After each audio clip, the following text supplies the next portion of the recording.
जगह जगह पर धक्के खाके भरते जाते चट्टी को, कहे अवतार आ गुरु शरण की, नहीं खुलवाते पट्टी को। गुरु प्यारी साध संगत जी, बड़े प्यार से कहिए धन निरंकार जी। आशा करते हैं कि आप सभी संत जहाँ भी होंगे सतगुरु की कृपा से सेवा सिमरन और सत्संग करते हुए स्वस्थ होंगे, मस्त होंगे। साथ संगत जी, आज के टॉपिक का नाम है सेवा का बीज। साथ संगत जी, जितनी ऊंची कोई इमारत होती है उसी के अनुसार उसकी नींव उतनी ही गहरी होती है। जितना बड़ा कोई वृक्ष होता है उतनी ही गहरी उसकी जड़ें होती है। ठीक ऐसे ही जो व्यक्ति हमें महान दिखाई देते हैं, पूजनीय दिखाई पड़ते हैं, उन सभी के पीछे उनका एक ही कारण रहा है और वो है उनका श्रेष्ठ कर्म, उनका महान जीवन जो उन्होंने जी करके दिखाया। साथ संगत जी, केवल बातों से तो आज तक ना ही कोई बड़ा बना है और ना कभी बन सकता है। इसके लिए तो चाहिए बस जीवन में समर्पण और निस्वार्थ सेवा भावना। सेवा तो सेवा है।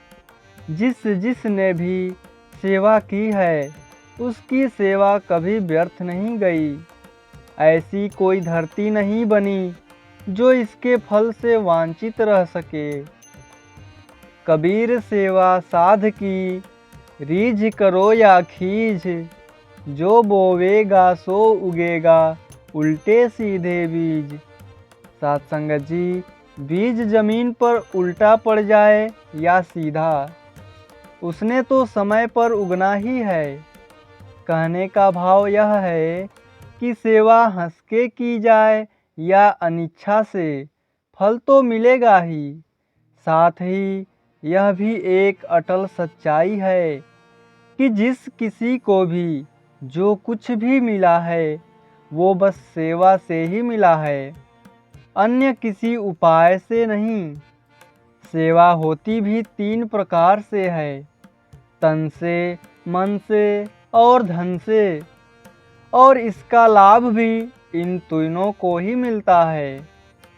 तन की सेवा से तन का सुख, मन की सेवा से मन का सुख, मन की प्रसन्नता और धन की सेवा से धन का सुख मिलता है।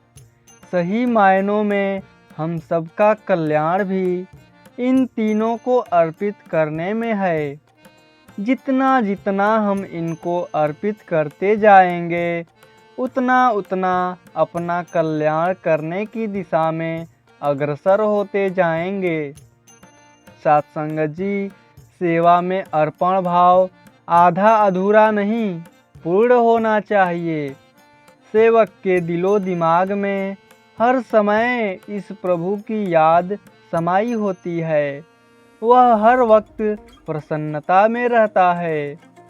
सेवा में अर्पण भाव अपनाने वाला गुरसिक कभी निराश नहीं होता, क्योंकि उसकी अपनी न कोई आशा होती है और ना ही कोई आकांक्षा। आशा की पूर्ति न होना ही निराशा को जन्म देता है, परंतु गुरमुख तो अपने मालिक पर इतना विश्वास किया होता है कि उसको कभी भी भविष्य में चिंता नहीं होती। वह जानता है कि उसका स्वामी जो भी करेगा वह उसके हित में ही होगा, उसके लिए कल्याणकारी होगा। उसे एक का सहारा मिल गया तो वह यह जान गया कि कभी न खत्म होने वाला खजाने से मेरे सतगुरु की दयालुता मेरा दामन हमेशा भरती रहेगी। इसीलिए यदि कभी दुख संकट के क्षण आ भी जाएं, तो भी यह मन की नहीं सुनता, शिकवा शिकायत नहीं करता, बल्कि इसमें भी कुछ भलाई ही मानता है। जैसे सोना गरम भट्ठी में पिघल कर ही किसी गृहिणी के गले का श्रृंगार बनता है, इसी प्रकार यह दुख, यह असुविधाएं मेरे मन की मैल को दूर करने वाली हैं। इन दुखों में सम होकर चलने वाला सेवक ही सहजता को प्राप्त होकर एक आदर्श जीवन जीता है। वह संसार में आशा अपेक्षा नहीं रखता, बल्कि अपने सतगुरु के चरणों का ही आसरा लेकर वह आगे बढ़ता जाता है। साथ संगत जी, गुरु की मति ही सबसे ऊंची होती है। जो गुरसिख गुरु की बुद्धि को जीवन में अपनाता है और अपनी अकल को इसके अधीन कर देता है, उसे बाद में कभी भी पछताना नहीं पड़ता। जिसने अपने मन बुद्धि को अर्पण कर दिया, उसे फिर व्यक्तिगत, पारिवारिक, सामाजिक, व्यवहारिक, परमार्थिक, राजनैतिक एवं आध्यात्मिक सभी फल प्राप्त हो गए। बुद्धि के अर्पण से ही विवेक पैदा होता है। सतगुरु हमारी मंद बुद्धि लेकर विवेक बुद्धि प्रदान करते हैं, जिससे हम अच्छे बुरे, नेकी बदी एवं हैवानियत इंसानियत वाले रास्ते को पहचान लेते हैं और सही रास्ते पर अग्रसर होते हैं। सतगुरु के चरणों में आकर सेवक ने केवल एक ही कामना करना है, गुरसिख दा बस एना करतब आपा अर्पण कर देवे, कहे अवतार गुरु दा कम ए खाली झोली भर देवे। सत्संगत जी, मर्यादा और अनुशासन में रहकर ही की गई सेवा श्रेष्ठ है। भक्त सेवा को अपनी खुशनसीबी समझते हैं। समर्पण और तप त्याग की भावना के बिना सेवाएं हो पाना संभव नहीं है। हमेशा यह ध्यान रहे कि हमारे ऊंचे भाग्य हैं जो हमें सतगुरु के चरणों में सेवा का अवसर मिल गया है। यही एहसास रहे कि कोई भी ऐसी दुनियावी आकर्षण हमें इस कदर न आकर्षित कर ले कि सेवा से हमारा ध्यान ही हट जाए। भक्तजन केवल जुबानी बोलकर नहीं, बल्कि अपने कर्म द्वारा सेवा करके सेवा की सीख देते आए हैं। भक्त भली भांति समझते हैं कि सेवा को महत्ता तभी मिलती है जब यह निष्काम निश्चित भाव से की जाती है। सेवा के लिए निर्मल पावन भाव की आवश्यकता होती है। संत जन विनम्र भाव से सबको अपना मान कर के सेवा करते हैं। भक्त के जीवन में सेवा की बहुत अहमियत होती है।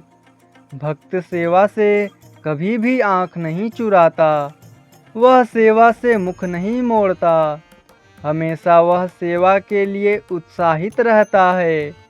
सत्संगत जी, महापुरुष हमेशा सेवा की खोज में रहते हैं कि कब अवसर मिले और मानवता की सेवा कर पाएं। वे अपनी सेवाओं में कोई स्वार्थ नहीं रखते हैं कि सेवा करूंगा तो मुझे ये लाभ प्राप्त होंगे, मेरी जय जयकार होगी। भक्त तो यही सोचता है कि मैं सेवा के लिए यदि आगे नहीं बढ़ा तो जो बेचारा पीड़ा में पड़ा हुआ है, जो डूब रहा है, वह तो डूब जाएगा, उसकी तो जान चली जाएगी। इस प्रकार इनाम की इच्छा से नहीं, लाभ की इच्छा से नहीं, एक निष्काम भाव से, प्रेम से युक्त होकर सेवा करता है।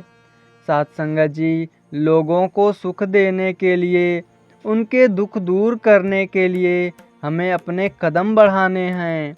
सेवा के ऐसे जज्बे सभी को प्राप्त हों जहाँ कोई आपाधापी, कोई छीना झपटी ना हो, केवल और केवल देन दी जाए, चेहरे पे मुस्कान लाया जाए और खुशियों को स्थापित किया जाए।